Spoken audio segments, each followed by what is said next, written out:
Bine v-am găsit, dragi telespectatori, ne aflăm în Grădina Botanică. Mulțumim frumos conducerii Grădinii Botanice din cadrul Complexului Muzeal de Științe ale Naturii Galați. Mulțumim frumos și restaurantului Panoramic pentru sprijinul acordat. Dragi telespectatori, în această ediție a revenit la noi cu mare drag o interpretă care este prietena acestei emisiuni, ne onorează cu prezența din 2010, o interpretă frumoasă și la chip, dar și la suflet, așa cum îmi place mie să-i spun de fiecare dată. O iubesc foarte mult și mă bucur foarte tare că este și de această dată la noi, la emisiune. Bine ați revenit, doamna Cristina Turcu Preda.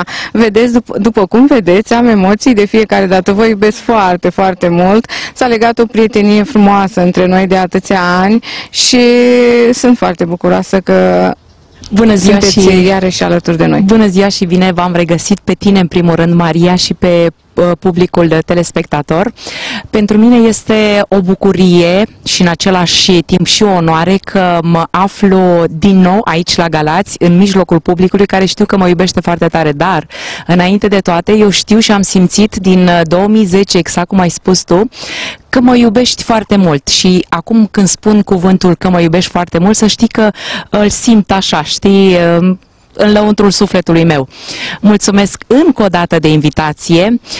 Te-am simțit de prima dată de când am vorbit la telefon, deci până să ne întâlnim, că ești un om cu un suflet mare și frumos și o inimă frumoasă în același timp și mare, foarte mare. Iar de data asta nu am venit cu mâna goală, ca de fiecare dată. Știi, când sunt eu invitată la tine, îmi place să aduc tineri care au ceva de spus în cântecul și muzica populară și de data aceasta l-am alături de mine pe un tânăr și talentat interpret și cum îmi place mie să spun că este una din vocile de forță, aș spune, ale zonei noastre de Argeș, Bogdan Oncioiu.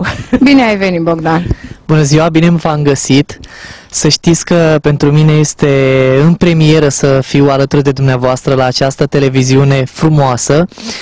Vă felicit din tot sufletul pentru frumoasele emisiuni pe care le realizați și vreau să vă spun pe această cale că vă urmăresc de mult timp și vă urmăresc chiar și emisiunile pe internet. Dar știi, Bogdan, că tu ești invitat de mine mai de mult. Da. Știu, dar iată că acum s-a evit această ocazie și cu atât mai bine și cu atât mai frumos că sunt alături de marea noastră artistă din Argeș, doamna Cristina Turcu Preda. Mă simt mândru și onorat în același timp să fiu alături de dânsa la emisiunea noastră. Știi cum că totul se spune așa că este o întâmplare sau din întâmplare. Pe mine, Maria mă sună de foarte multă vreme și mă întreabă, doamna Cristina, când aveți timp, când aveți oportunitate să veniți să filmați, că știu că aici găsesc oameni buni și o gazdă frumoasă, exact așa cum este Maria. Și îmi spune, zice, păi am de la dumneavoastră de acolo din Argeș un solist invitat. Și eu zic, cine? Ce solist a invitat? Pe Bogdan Oncioiu. Bogdan Oncioiu este solist la noi la Orchestra 2 în Argeșul din Pitești. Și mi-a făcut o reală și mare plăcere să fiu în această emisiune cu tine. Este colaborator, doamna Cristina, da, dar de cât timp colaborează cu acest ansamblu? De 2 ani de zile. Eu l-am văzut așa și l-am urmărit și în programele și emisiunile TV și nu numai și radio și am spus eu că el trebuie neapărat să facă parte din orchestra și soliștii Doinei Argeșului din Pitești și am să las pe el acum să spună, să decurgă așa totul cum s-a întâmplat, cum a fost sunat de mine și na. Este o întâmplare foarte fericită care m-a marcat pe mine. Vă dați seama ce înseamnă să primești telefon de la doamna Cristina Turcu Preda să spună te urmăresc, mi-a plăcut evoluția ta și vreau să vii să începem o colaborare la Doina Argeșului. Vă dați seama, eu fiind în acel timp colaborator la Doina Bascovului, o altă orchestră de la noi din Argeș, n-am mai stat pe gânduri, vă dați seama, și imediat am acceptat propunerea dumneiei, am venit cu sufletul la Doina Argeșului, sper să nu dezamăgesc pe nimeni și să fac ca oamenii de acolo și cei care au avut încredere în mine, în special doamna Cristina Turcu Preda, care m-a și adus acolo, să nu dezamăgesc și să evoluez în continuu. Și mă bucur foarte mult că am primit această șansă de la Dumnezeu și de la viață. Pentru că nu oricine, sincer, are șansa de a sta pe aceeași bancă cu doamna Cristina Turcu Preda sau de a primi câteva sfaturi și povețe de la dânsa. Nu numai că este interpreta iubită de atâta lume, este și directoarea artistică a ta, nu? Da, este șefa noastră, cum îi spunem noi toți colegii. Dânsa nu este un șef, nu are comportament de șef, are comportament de coleg.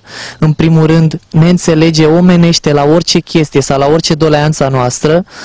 Mai apoi intervine, bineînțeles, și relația șef și angajat, dar noi vedem în dânsa, eu și cred că și colegii mei sunt în asentimentul meu, în primul rând o prietenă, vedem un om care ne este aproape cu sufletul, care este alături cu un sfat în orice moment și vă dați seama că este o șansă pentru noi. Exact ce spuneam eu mai devreme, Bogdan, frumoasă și la chip, dar și la suflet. Așa este. Numai cine știe și cine ajunge cu adevărat să o cunoască pe doamna Cristina își poate dea seama și poate confirma lucrurile astea spuse. Pentru că și eu la rândul meu nu le spun din complezență, nu le spun ca să o fac să se simtă bine, pentru că dânsa este, vă dați seama, iubită de toată țara românească și un fan în plus sau un minus nu prea ar conta așa mult. Dar dacă ajungi să-i cunoști sufletul doamnei Cristina, devii un pic așa dependent de sufletul dânsei, pentru că este foarte bun. Și în timp ce cântă se citește pe chipul dumnei toată bunătatea din suflet. Eu cred că doar cei cu chip frumos și cei și cu suflet frumos pot transmite cântecul popular la fel de bine cum o face doamna Cristina Turcu Preda. Vrei să ne spui puțin, Bogdan, zona pe care o reprezinți, mai exact de unde vii? Sigur că da, vin din Câmpul Lung Mușcel, Argeș, reprezint Argeșul. Mie sincer îmi place să cânt un pic zona asta mai spre Telorman, la interferență Argeș cu Telorman. Mă regăsesc mai mult în această zonă, dar de fiecare dată când îmi pregătesc repertoriu sau mi-aleg o piesă, vă dați seama că o întreb și pe doamna Cristina dacă este ok, dacă mi s-ar potrivi acea temă de cântec și dânsa mă îndrumă cu mare căldură spre ce este mai bun și mai frumos. Am început să cânt de la vârstă fragedă, încă din copilărie fredonam prin curte diverse melodii, talentul probabil l-am moștenit de la bunicii mei, bunica mea cânta. Mai apoi am zis că ar fi păcat să mă las să pierd acest talent și să pierd acest dar de la Dumnezeu și am zis să-l și fructific într-un fel. Am mers și am urmat cursurile Liceului de Artă Dinului Pati din Pitești, apoi am terminat și Facultatea de Muzică din Pitești, în prezent sunt masterand al Facultății de Muzică din Pitești și dacă mi-ajută Dumnezeu, sper ca această colaborare cu Orchestra Doina Argeșului să dăinuie o viață. Doamne ajută! Și eu mi-aș spera și sper din toată inima ca Bogdan să devină membru angajat, să zic așa, al Orchestrei Doina Argeșului din Pitești, pentru că merită, deci chiar merită acest băiat. Și eu, doamna Cristina, m-am bucurat foarte mult când am auzit că veniți împreună, că și mie îmi place foarte mult de el. Eu m-am bucurat și mai mult, îți dai seama, pentru că zic, uite, e Bogdanel al meu și mă bucur de fiecare dată când este invitat într-o emisiune, că este invitată de o producătoare, de o realizatoare, deci înseamnă că băiatul ăsta chiar are ceva de spus și, într-adevăr, are ceva de spus. Când m-ați auzit că vă spun să veniți cu el, v-ați bucurat foarte mult. Da, asta trebuie să spui tu ca să audă și el, că am spus, dacă vine zis, Bogdan. Cu cine? Cu Bogdan? Da, cu mare drag. Da, da, sigur. Haideți să și cântați telespectatorilor și revenim.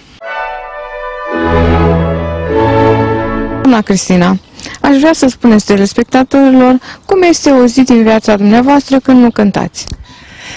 Când nu cânt, toate zilele săptămânii, aș spune, sunt în instituție, deci trebuie să merg la serviciu în fiecare zi, dar când sunt liberă, îmi place să fiu în mijlocul naturii, să fiu la mine acasă, la mine în curte, îmi place să și gătesc, îmi place foarte mult să stau cu familia, pentru că cântecul popular și cariera asta mea artistică m-a făcut mai mult să stau pe drumuri, dar am făcut în așa fel încât toată viața mea să împac și cariera artistică și căsnicia mea într-un fel anume, încât niciuna dintre ele să nu aibă de suferit. Și mulțumesc bunului Dumnezeu că până în momentul de față, iată, am 21-22 de ani de căsătorie, de căsnicie, iar cariera mea artistică merge înainte și încă foarte bine.